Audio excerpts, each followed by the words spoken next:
Bismillahirrahmanirrahim. Assalamualaikum warahmatullahi wabarakatuh. Selamat berjumpa lagi dalam podcast mata kuliah Ekonomi Manajerial atau Managerial Economics. Pada kesempatan ini saya akan menyampaikan materi tentang teori produksi. Untuk materi tentang teori produksi ini diturunkan dari pelaku ekonomi perusahaan ya. Jadi perusahaan itu berkedudukan sebagai produsen dan pengguna faktor produksi. Maka teori produksi itu mempelajari perilaku perusahaan dalam menawarkan produk yang dihasilkannya. Kemudian permasalahannya dalam kegiatan produksi adalah bagaimana perusahaan mengkombinasikan atau menggabungkan penggunaan faktor produksi secara efisien. Ya, jadi faktor produksi ini digunakan dalam proses produksi untuk menghasilkan produk baik berupa barang maupun jasa. Kemudian asumsi yang digunakan dalam teori produksi ini adalah sama dengan dalam teori konsumen kemarin, yaitu asumsi rasionalitas. Jadi asumsi rasionalitas itu menyatakan bahwa setiap pelaku ekonomi itu akan bersikap rasional. Kalau dia perusahaan, maka setiap perusahaan akan berusaha untuk memaksimumkan keuntungannya. Nah, ini perilaku yang rasional dari perusahaan, yaitu memaksimumkan keuntungan. Selanjutnya dalam teori produksi ini ada yang disebut sebagai fungsi produksi. Ya, apa yang dimaksud dengan fungsi produksi? Jadi fungsi produksi itu menunjukkan hubungan antara tingkat produksi dengan penggunaan faktor produksi. Ya, dinyatakan dalam persamaan ini. Q sama dengan fungsi dari F itu fungsi, dibaca fungsi dari KLRT. Nah, apa itu Q? Q di mana Q adalah tingkat produksi atau jumlah produksi, K kapital, L itu tenaga kerja atau labor, R bahan mentah atau raw material, dan T teknologi. Ini jadi banyak sedikitnya jumlah produksi yang bisa dilakukan perusahaan ini ditentukan oleh penggunaan faktor produksi ini ya, yang terdiri dari modal, tenaga kerja, bahan mentah, dan penggunaan teknologi ini. Kemudian selanjutnya dalam kegiatan produksi atau dalam teori produksi ini ada yang disebut sebagai fungsi produksi jangka pendek. Jadi nanti kita fokus di sini, fungsi produksi jangka pendek. Ya, kalau ada jangka pendek tentunya ada jangka panjang. Tapi yang kita bicarakan dalam podcast ini yang jangka pendek. Ya, nanti untuk jangka panjang kita bahas di perkuliahan. Ya. Kemudian untuk fungsi produksi jangka pendek ini jadi pada dasarnya fungsi produksi itu menghubungkan penggunaan input dengan jumlah output yang dihasilkan atau input dengan output. Nah, dalam jangka pendek ini menghubungkan tingkat output itu jumlah produksi ya, tingkat output dengan penggunaan satu input variabel. Ya, satu input yang variabel itu yang berubah, yang jumlahnya dapat ditambah. Ya, dalam hal ini dari berbagai macam input variabel itu yang dari berbagai macam faktor produksi atau input tadi yang digolongkan sebagai input variabel ini yang tenaga kerja. Jadi yang lainnya yang diasumsikan konstan dan jumlahnya tidak bisa ditambah. Dan input lain dianggap konstan. Maka dalam jangka pendek ini Q ini fungsi dari L. Ya, L itu tenaga kerja. Nah, jadi dalam fungsi produksi jangka pendek maka nanti kemampuan perusahaan untuk menambah jumlah produksi itu terbatas karena yang bisa ditambah penggunaan faktor produksi hanya tenaga kerja. Yang lain perusahaan tidak bisa menambah. Kenapa? Karena waktunya pendek. Nah, makanya itu jangka pendek. Jadi berapa pendek itu tidak disebutkan, tidak ditentukan waktunya sekian bulan atau sekian tahun, tidak. Pokoknya di sini terkait dengan sifat dari faktor produksi. Dalam jangka pendek hanya ada satu input variabel, yang lain bersifat konstan. Untuk menjelaskan fungsi produksi jangka pendek ini digunakan analisis kurva produknya. Ini ya, bagaimana apa dan bagaimana tentang kurva produk. Nah, sekarang kita lihat pada penjelasan selanjutnya. Ya, ini tentang kurva produk.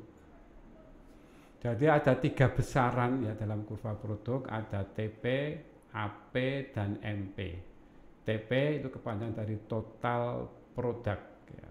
Total product atau jumlah seluruh output yang dihasilkan dalam periode tertentu sebagai hasil pemakaian atau penggunaan sejumlah input. Nah, itu total, itu keseluruhan ya, jumlah seluruh produksi.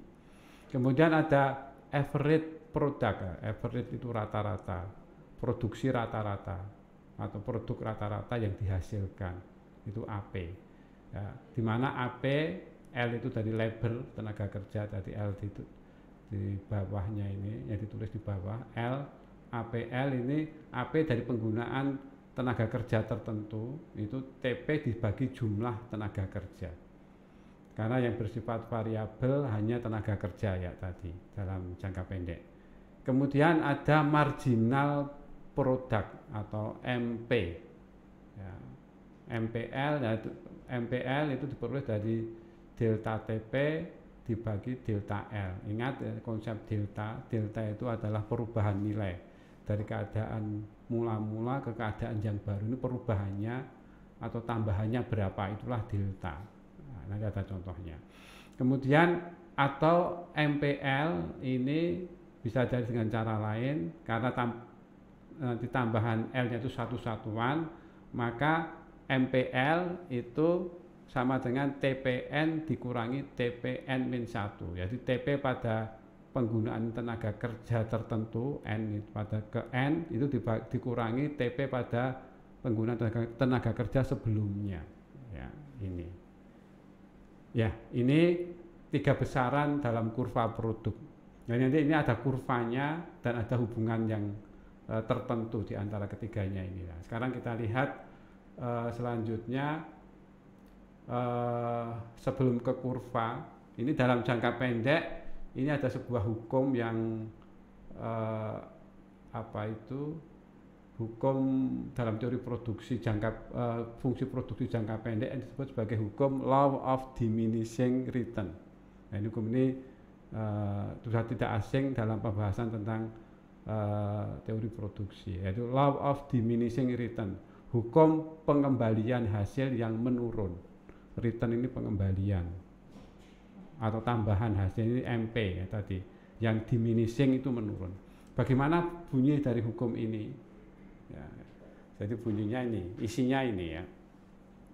Coba perhatikan.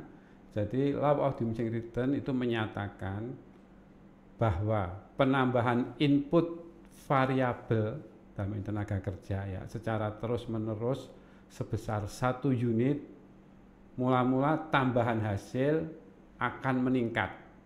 Namun pada tingkat input variabel tertentu, tambahan hasil akan menurun kemudian menjadi negatif. Jadi dengan demikian nanti yang dimaksud law of diminishing return ini adalah perilaku dari kurva MP, marginal product ini. Ya, nanti kita lihat kurvanya ini ya. Nah, ini hubungan TP AP MP ya. Ya, nanti ini akan digambarkan dalam sebuah kurva seperti ini. Coba perhatikan kurvanya ini ya. Jadi yang atas ini kurva TV, yang bawah kurva AP dan MP ini. Kemudian masing-masing sumbu baik yang atas maupun yang bawah ini sama. Q itu jumlah produksi dan L L itu jumlah penggunaan tenaga kerja. Karena yang bersifat variabel ini hanya tenaga kerja yang disumbu horizontal. Ya, coba perhatikan yang hubungannya. Ini kita lihat yang kurva TP itu ya. Kurva TP ini ada 3 titik ya, yang titik belok, titik singgung, dan titik puncak ini. Ya, pada saat kurva TP itu berbelok, yang di paling kiri ini, dari paling kiri itu berbelok, ini kurva MP mencapai maksimum, MP maksimum. Kemudian pada saat kurva TP ini bersinggungan atau bersentuhan dengan garis lurus dari titik 0, titik asal ini kurva AP-nya maksimum. Nah, ketika kurva AP ini maksimum, dipotong kurva MP dari atas ini. Sehingga kali berpotongan, maka pada titik singgung ini besarnya AP sama dengan MP. Kemudian pada saat titik kurva TP itu maksimum, yang paling kanan ini maksimum, ini kurva MP-nya memotong garis horizontal atau MP sama dengan 0 ini. Kemudian pada saat TP turun, nah ini MP-nya negatif. Jadi setelah memotong garis horizontal, maka di sebelah kanannya MP itu menjadi negatif. Ya, ini tentang hubungan di antara ketiga kurva dalam kurva produk dan 3 variabel, yaitu TP, AP, dan MP.